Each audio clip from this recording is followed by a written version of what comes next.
I've always wanted to be a mother. I remember when I was in kindergarten, all the kids were supposed to share what they wanted to be when they grew up.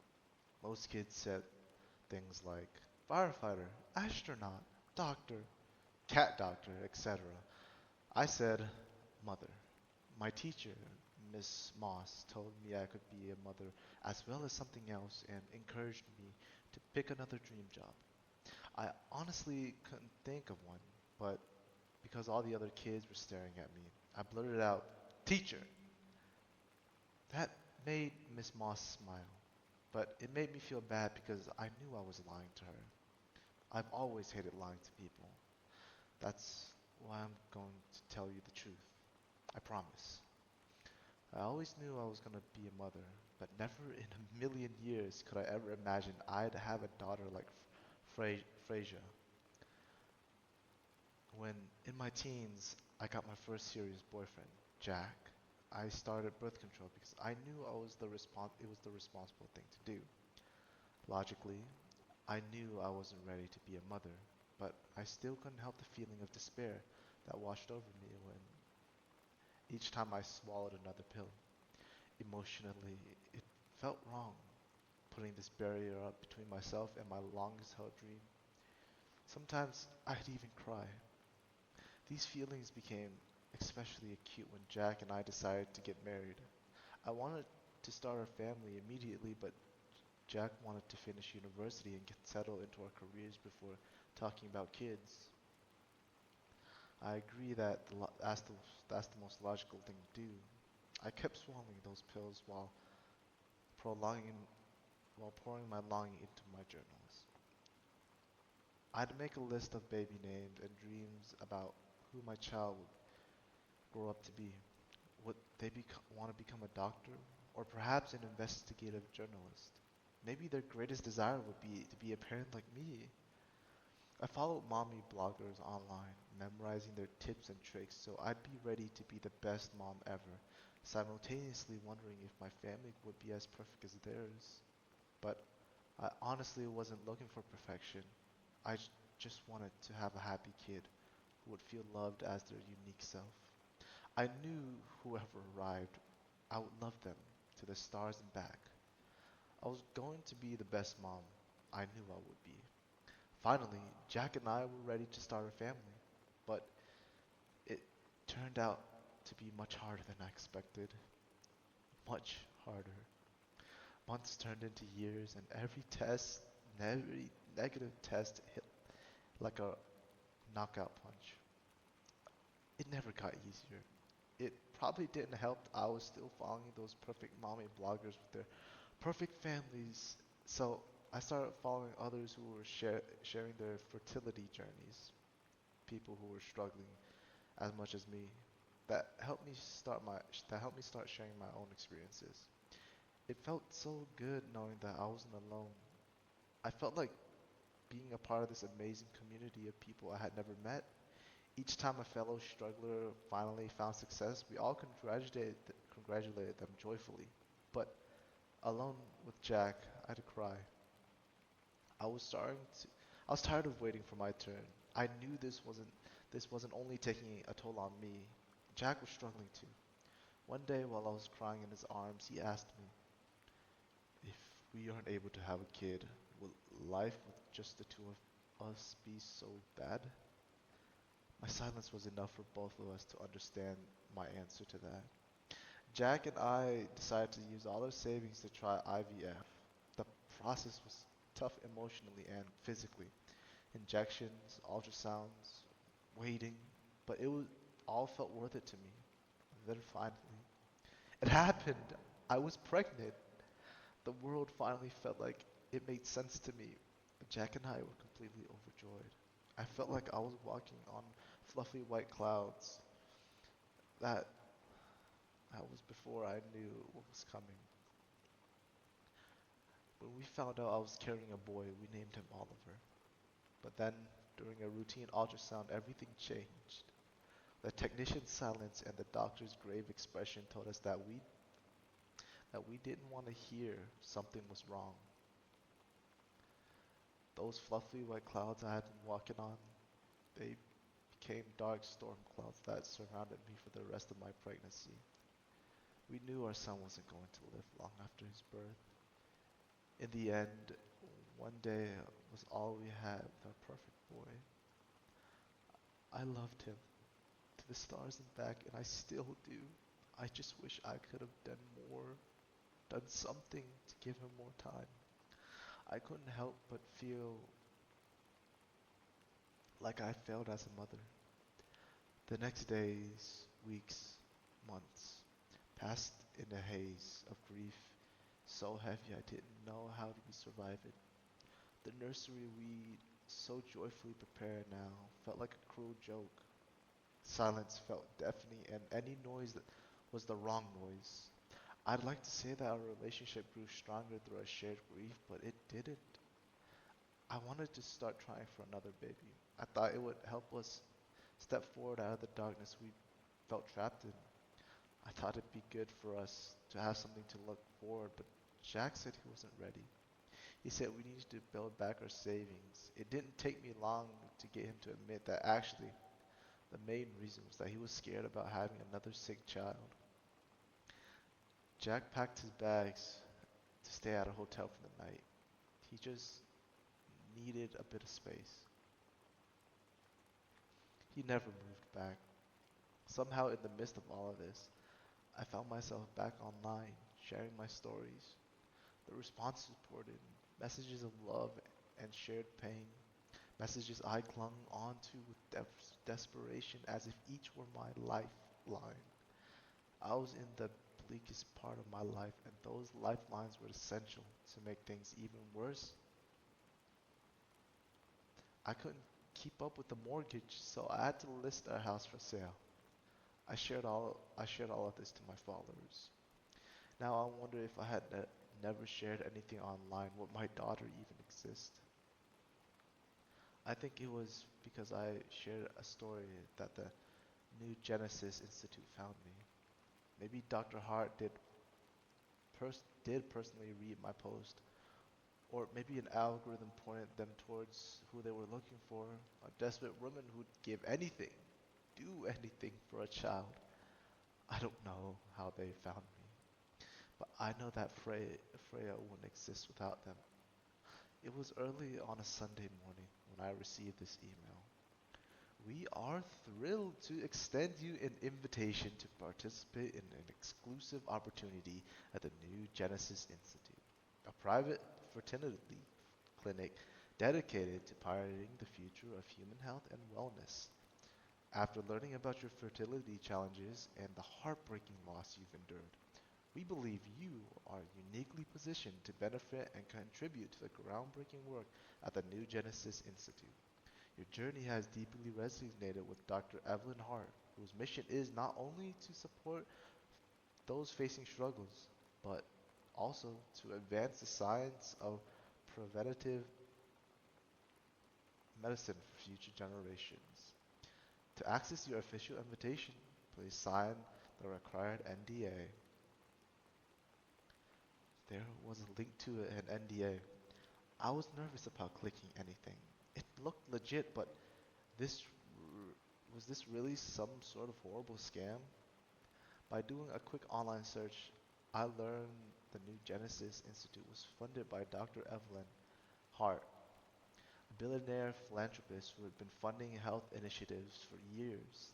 There were hardly any photos of her, and Dr. Hart appeared notorious for staying away from public eye, but her name was credited on numerous scientific journals. She seemed very impressive. Dr. Hart had made her fortune early in her career innovated when she innovated a disease testing device which now is used in clinics around the world. I suddenly felt something I hadn't in a long time. Hope. My heart started to beat fast in my chest. I decided to take the leap. I clicked the NDA, heart racing now. I skimmed an extensive document, gleaning it was meant to ensure that all information about the institution would remain strictly confidential. I signed it with a swift, I signed it swiftly and pressed submit. Then I was taken to my official invitation. I'll share it with you here. And yes, I do realize I'm breaking my NDA, but I'm more willing to risk all the consequences to get this information out to everyone. Thank you for considering New Genesis Institution. Founded by the renowned Dr. Evelyn Hart, the New Genesis Institution is at the foremost of revolutionary research in preventative medicine with the focus on creating healthier and stronger generations. We are conducting a series of elite fertility treatments designed not only to help women conceive, but to ensure future children are born with optimal health to give them the best possible chance in life. Should you decide to take part in our program, you'll receive personalized fertility treatments designed by Dr. Hart and her team, accommodation during your treatment and pregnancy at the New Genesis Institution, financial support for you and your child in the years of development in exchange for participation in scheduled health monitoring for research purposes, the opportunity to contribute to a better future and ensuring that the next generation is equipped to thrive.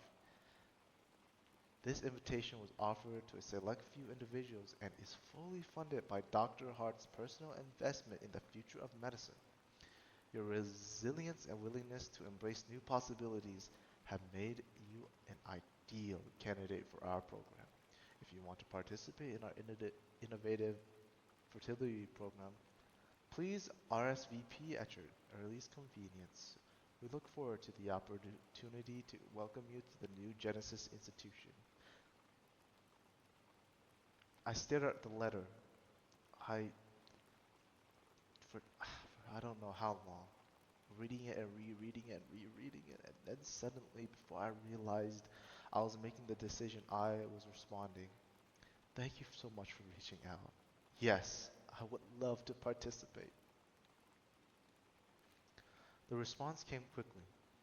I received an email with detailed instructions, with detailed instructions. A private car would pick me up on March 1st, followed by a flight to their facility. The email explained that New Genesis Institution was located on a private island, a place that, from the photos in the email, looked more like a resort clinic. Towering palm trees, sparkling blue water surrounding white buildings that gleamed in the sunlight. It didn't seem real, but then again, no part of the situation felt real. It didn't bother me that at the time I couldn't find the institution on any map. They had detailed they had detailed extreme secrecy in the NDA. Instead of being nervous, I preferred to embrace a dream of a different reality that took me away from my current depressing existence.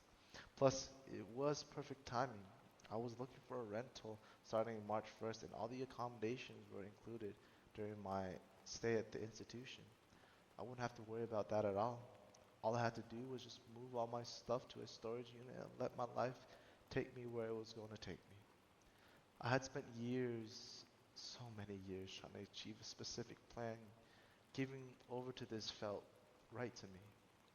Somehow, I felt like winning the lottery. Somehow, it felt like winning the lottery. I let the high feeling carry me to March 1st. When March 1st came, that was the first time I felt true fear. What, what if this was all a scam?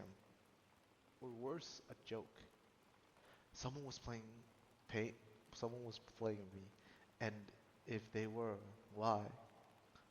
But the car arrived precisely when it said it would, and it took me to an airport where I was welcomed onto a small plane. Apart from the crew, there was two other people on board, Claire and Mariah. I learned that they were also going to participate in Dr. Hart's treatment. On the flight, we got to know each other better. Claire and Mariah had very similar stories to my own. They had both had trouble conceiving and didn't have any funds for any alternate route to motherhood. Claire was a widow, her husband died of cancer, and Mariah was recently single. Mariah also had a child who passed away in infancy. Neither of them had any children, but desperately wanted them. We were all so excited about being selected by Dr. Hart for her program. Claire and Mariah agreed that the whole thing didn't seem real, but like me, they let their hope for a child lead their destination to make this epic leap of faith. They made their hope for a child lead their decision to make this epic leap of faith. The plane landed on a pristine airstrip, and we were greeted by a uniformed staff who smiled and greeted us as if they already knew us personally. An especially friendly staff member, Lark, took us under her wing and she escorted us to the main building where we were told we'd be introduced to Dr. Hart. Catching my feet on that island, seeing new buildings, this is when things really started feeling real for me. The facility looked amazing. There were little cottages dotted around a larger main building. A lark told us that each one of us would get our own cottage for the duration of our stay. Gardens weaved throughout, and Lark explained that we were free to roam the grounds of the facility, but the north half of the island was eroding cliffs that were super dangerous. A border wall was made a division between that part of the island and the facility, so as long as we didn't try to get over the wall, we'd be safe. Dr. Hart emerged from the main building to greet us. She was posed and majestic, with a piercing green eyes. They weren't unkind, but had a calculating quality to them. She seemed to be assessing us from the moment she laid eyes on us. She spoke with a measured confidence. Welcome. You've made the right choice coming here. I promise we will take excellent care of you. She urged us to explore the island and each take time to know the other women we'd be going on this journey with. I learned that there were 20 of us. Before we were permitted to start the fertility treatment, we spent our days in group therapy sessions, sharing our stories and our hopes and fears. We came from different backgrounds and different countries, even but we all shared a unique bond. Each one of us were single and had suffered tragic loss of a loved one, and we all had seemingly impossible dreams of motherhood. In the evenings, we'd wander the gardens or sit by the ocean. We'd often talk late into the night, bonding further over our excitement. But I realized that Mariah, who had seemed so excited about this opportunity on the plane, was growing increasingly nervous about being on the island. She didn't want to talk about it loudly, but she said we were probably being watched and listened to. She seemed scared of Dr. Hart. I kept looking for hidden cameras, but I couldn't see any. I was told her and I told her she was just being paranoid. I assume now that Mariah was probably right, but at the time I was actually mad at her for putting a damper on everyone's excitement. Finally, the day arrived that we would begin treatment. We all gathered into the main building where Dr. Hart would speak to us. There, we realized that our group of 20 was now only 14. Six women, including Mariah, were no longer there. Dr. Hart explained that there were few women who were assessed as incompatible for the program and so were returned home. Our Dr. Hart explained our treatment process in detail. They would be using innovative science that combined traditional IVF with advanced genetic optimization techniques. She told us she had made her fortune by diagnosing problems, but she wanted to fix them. You were selected, she said, because you understand the anguish that comes from seeing a loved one held back by nothing but their own biology. You want a better life for your children. Not only will we ensure you conceive, we will also ensure that your child has the strongest possible biological foundation. A healthier, brighter future for all of humanity begins in here. She told us that if anyone was uncomfortable with the proceeding, we were welcome to step out and they'd be flown home. She also made it clear that choosing to stay would mean we'd be leaving with a child. There were no questions in my mind. I was going to stay. All of the remaining women stayed. We all wanted to bring our babies home. 14 of us then began treatment. Apart from the numerous injections, it honestly felt like the best holiday I've ever been on. We were all so well cared for. We had the best food to eat and massages, therapy, whatever we needed. The staff were amazing. In therapy, we were encouraged to see the health benefits of our children were receiving in the future of humanity. We felt good about contributing to a healthy new generation. Each, every single one of us became pregnant quickly. Regular scans, health checks told us our babies were growing well. I was told I'd be having a girl. I was in bliss, falling in love with a little girl who I had yet to meet. She had strong kicks inside of me, so I wanted a strong name for her. I named her Freya. I wondered if she would look like her brother. One night, Claire and I were sitting on the beach beneath the stars. Both our bellies had grown large by this time, and I was stroking mine with love, but Claire had just stared at hers. She made a grimace as her baby gave a mighty kick. I could even see the press of his little foot against her stomach. Claire seemed troubled. Her usually bright smile was replaced by a shadow of doubt. "What's wrong?" I asked her. Do do you ever feel like there's something off about this place?" She responded quietly, her voice barely audible over the waves. "Off? No," I said quickly, but for some reason I had an intense feeling I was lying. I pushed the feeling away because I didn't want to believe it. Not when I was so close to finally holding my daughter in my arms. "Do you understand the specific treatment they've given to us and our babies?" Claire asked. "I'm not a doctor or a scientist," I responded. "I don't understand any of that technical stuff, but I know what they're doing. I know they know what they're doing. That's all that matters to me. What if there's something, I don't know, wrong with our kids?" Claire asked me, her eyes filling with tears. "There's nothing wrong. They've been monitoring them all so closely." I smiled and took her hand in mine and said reassuringly, "It's all just nerves. We've all been through so much to get here." Even as I said it, I wasn't so sure if I was just trying to reassure her or myself. The next day, Claire was in therapy practically the whole day. She met me for dinner and she had her usual smile back on her face. "You're right, it definitely was just nerves. I don't know what came over me. I forgot how truly lucky I am to be a part of all this. How lucky my child is. Aren't we lucky?" I nodded and gave her a huge hug, squeezing her tightly. We were told that for the safety of our babies, that the delivery was gonna be a little early, by C-section. We received the delivery schedule. Claire was to be first. I was to be last. I couldn't help but feel angry that I would be the last of us to be able to hold my child. But I reminded myself that I would probably forget the feeling as soon as I met Freya in my arms. The deliveries were to happen over 2 days. One day, seven one day, seven the next. I felt extremely restless on the day when Claire and the others were going to have their babies. I couldn't stay still. I decided to go for a walk. I walked, I kept walking.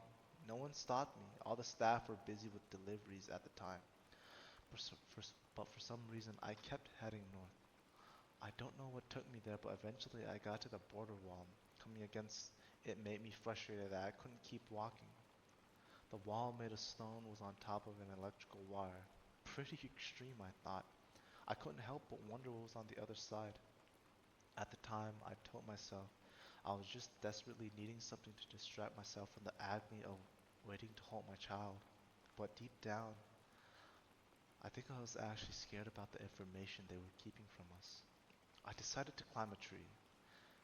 Not easy and pretty stupid considering I was pregnant, but I was consumed with what was over that wall. I climbed and I climbed until I could see row upon row of identical shaped gravestones. "Hello? Hello?" I heard echoing from below the tree. I looked down to see Dr. Hart staring up at me. I couldn't hear her following me. When did she get there?" "It's best if you come down now," she said. I climbed down as carefully as I could manage. Wait, what is that over there?" I asked her. "We were told there were dangerous cliffs, but that's not true, is it?" "It's a cemetery," she told me. I never wanted it hidden, but there were those at the institution who thought our facility was more peaceful without it in view, healthier for the mothers. Who are they? I mean, who were buried there? I asked her, not really knowing, wanting to know the answer. In our line of work, pushing the boundaries of science and human potential, there's a lot, there's moments of profound loss. Not every story here has a perfect ending. The individuals memorialized there are part of this journey, and just as you know, they entrusted us with their dreams, their deep hopes, and through the outcome, through the outcomes were not what we wished. Their courage paved the way for the advancements we made today. I was speechless. I held my belly tight, feeling my daughter stretching inside. Don't be scared. We're all part of something larger than ourselves here, Dr. Hart continued. You and your daughter will be fine. We've come a long way. A long, long way. Your daughter, she will be perfect. I felt myself start to hyperventilate. Breathe, breathe, remember to breathe. The next thing I remember, I was waking up in a bed. I was terribly confused and in pain. I felt my belly and I knew my baby was gone. Where is she? I shouted. Where's my baby? Where's my daughter? Dr. Hart entered my room. Shh, she said. Your baby's fine. We delivered her. She's healthy. You fainted. We decided it'd be best to move up your delivery to today. But don't worry, everything went well. You and your daughter are perfectly healthy. My daughter, Freya, can I see her? I pleaded. Of course you can, Dr. Hart, said Dr. Hart. She waved in a nurse who was holding a baby wrapped in a blanket. Freya. When I looked at her, I immediately knew she was mine. She reminded me so much of Oliver. Her little button nose was the same as his, which matched mine also, and she had the same dark hair with soft waves in it. But she was a lot bigger than Oliver. She seemed so much stronger. Her eyes were wide open, taking in everything with total awareness. The nurse asked if I could feed her, passing me a bottle with formula. I asked if I could breastfeed her, but the doctor told me that it wasn't a good idea. She lifted Freya's lips to show that she had full rows of gleaming pointy teeth. I was shocked. Dr. Hart reminded me that my daughter was given biological advancements to ensure she thrived. She then picked up a scalpel and sliced into Freya's little leg. Freya let out a wail. I pulled the baby away from Dr. Hart. What are you doing? I screamed at her. Look, she said, your daughter's fine. I looked down at Freya's leg to see the cut had closed in front of my eyes. It healed. You were never needed to worry about your child being sick or hurt, Dr. Hart said. She's perfect. I looked down at my daughter. She stopped crying. Her little wide eyes were now watching me. Yeah, she is perfect, I said. I love her to the stars and back, and I always will. Dr. Hart smiled. We spent Freya's first year on the island with the rest of the Genesis children.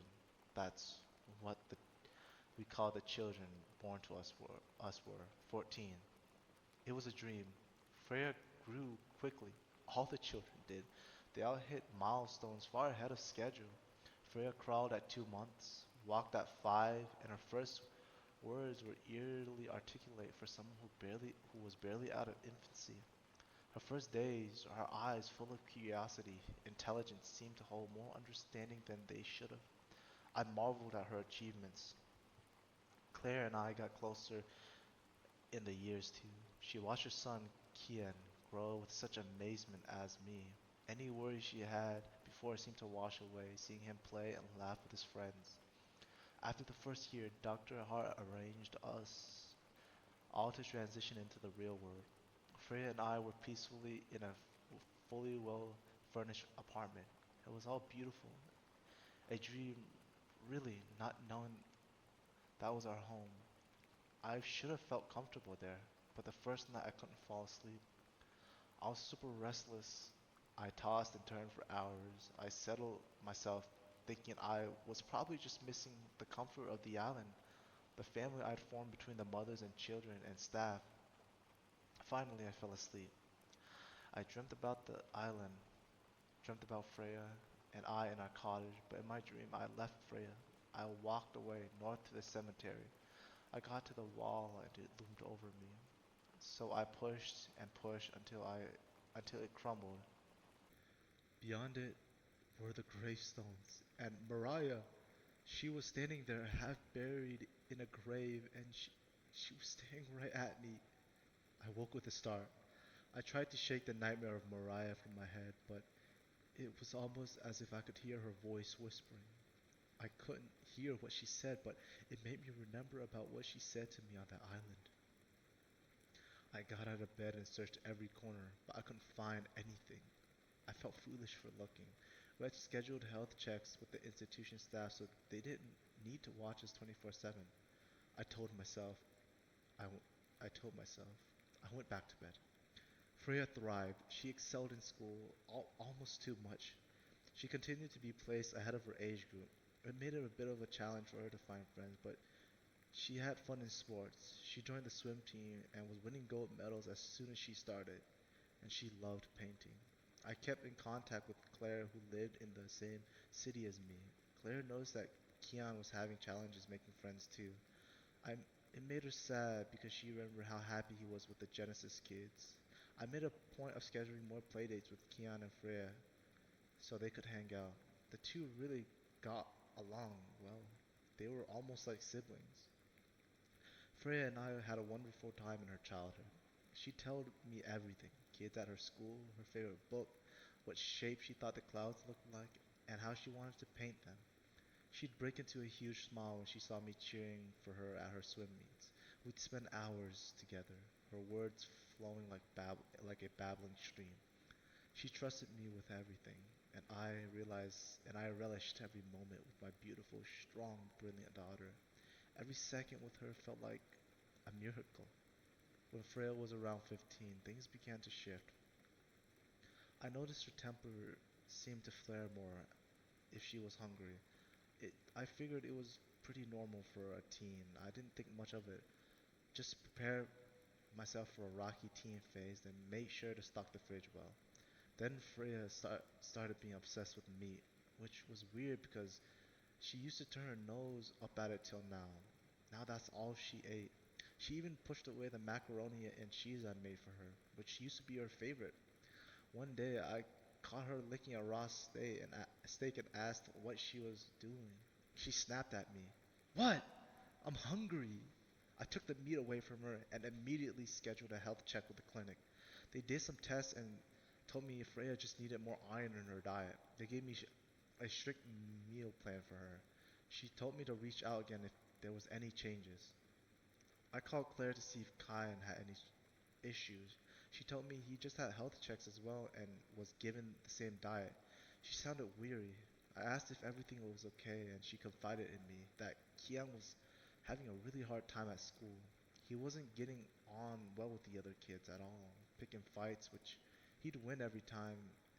Claire said it looked like he may be expelled.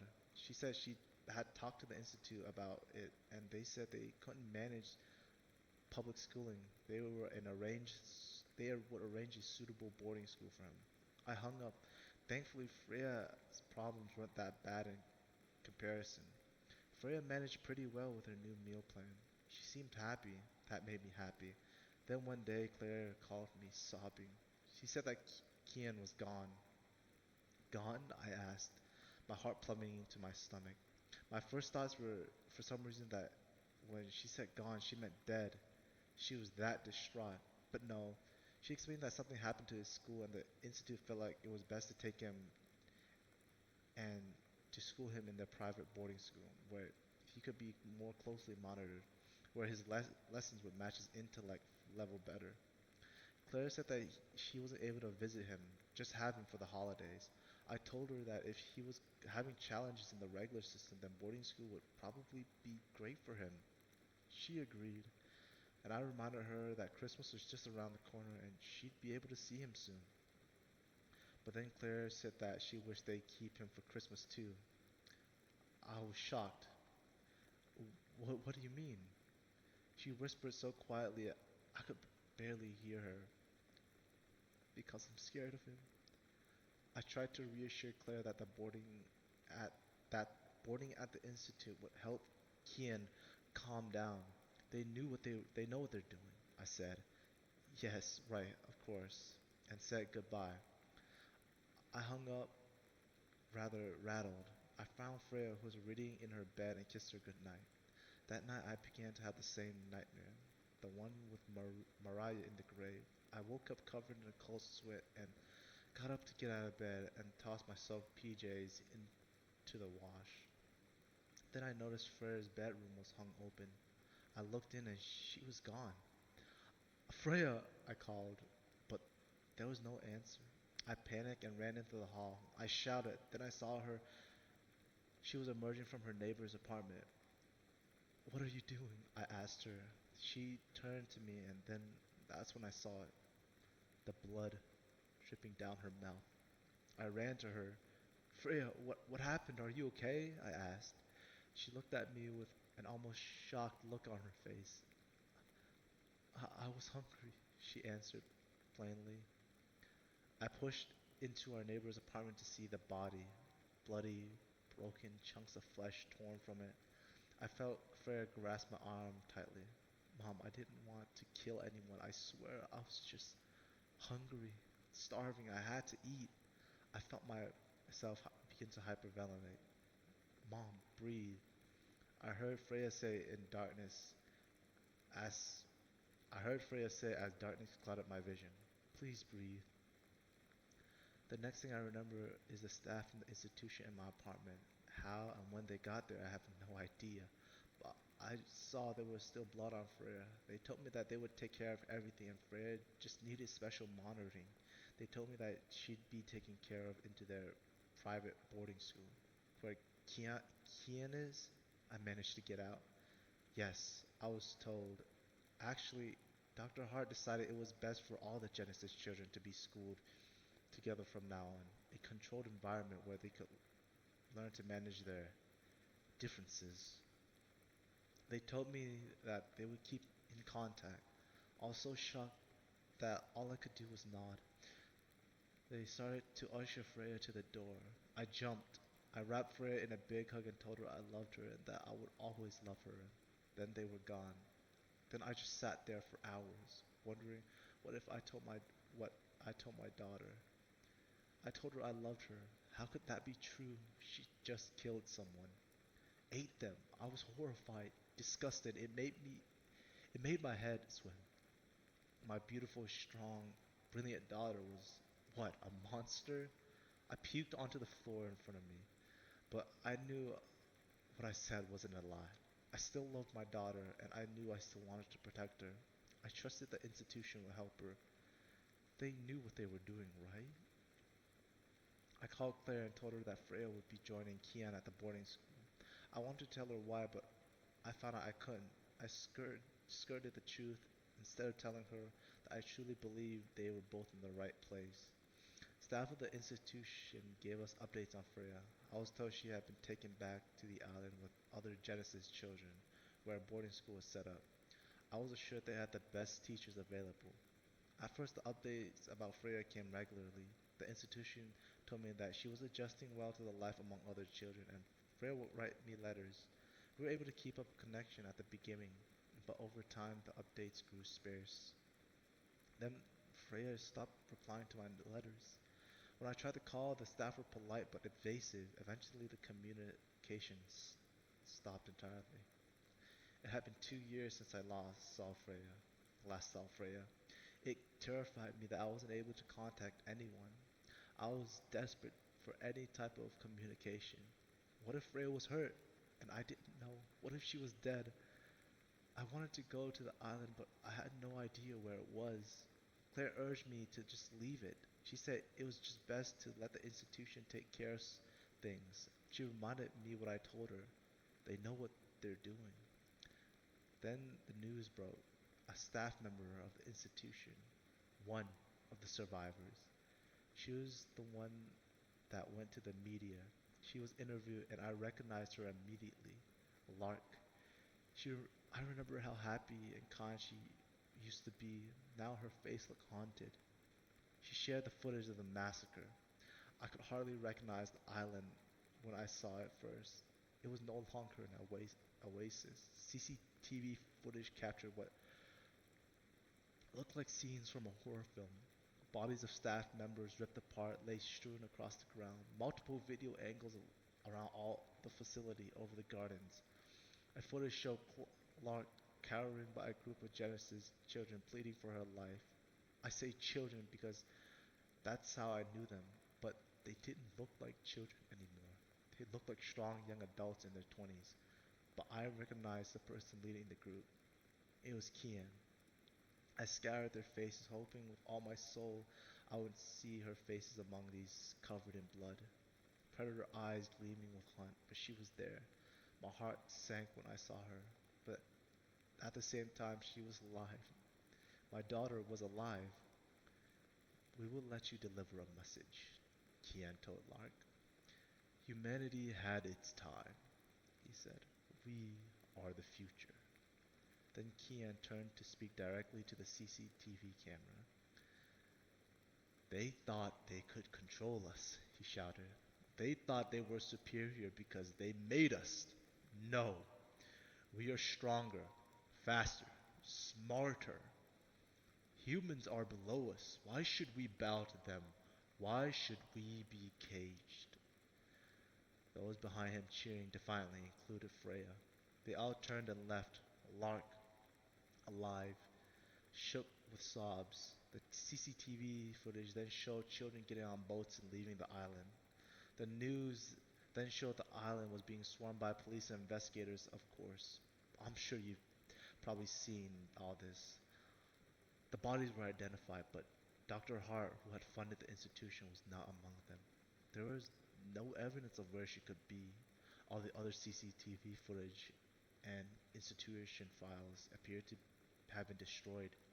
They were currently ready to start an extensive exhumation of the cemetery found at the north part of the island. I spent days, nights, all waking hours combing through the news, desperate for any sign of Freya. The attacks had now become widespread. It seemed the children had probably split into smaller hunting groups. They strike swiftly, devouring adults, teens, children, anyone they could find. Then they disappeared, as if becoming one with the shadows, only to reappear somewhere else where they would become hungry again. No one knows where they stay in between attacks. I know everyone's afraid. For my part, I'm sorry. But I still love Freya. I can't stop loving my daughter. Then I saw, then when I first saw the footage, like many of you, I'm sure ran to lock the door immediately. I was terrified too, but then I unlocked it because truthfully, I wanted my daughter to return to me. I told you I wanted to tell you the truth. My daughter is missing and I want to find her. I want to wrap her in my arms and keep her safe. I love her to the stars and back and I want her to be happy. That's all I ever wanted. That's what a good mother does, right? And now I'll be completely honest with you because I hate telling a lie. I'm not sure what lengths I will go to make sure she's happy, but I want to make sure good people aren't killed, eaten. Not when there's bad people out there. If my daughter needs meat, needs blood, there's no reason to feed her, for her to feed on good people. I don't want you to be eaten. I promise that because you're good people, right? Right, I know you are. My daughter's missing, and I don't want you to find her. I can find more suitable food for her. I promise.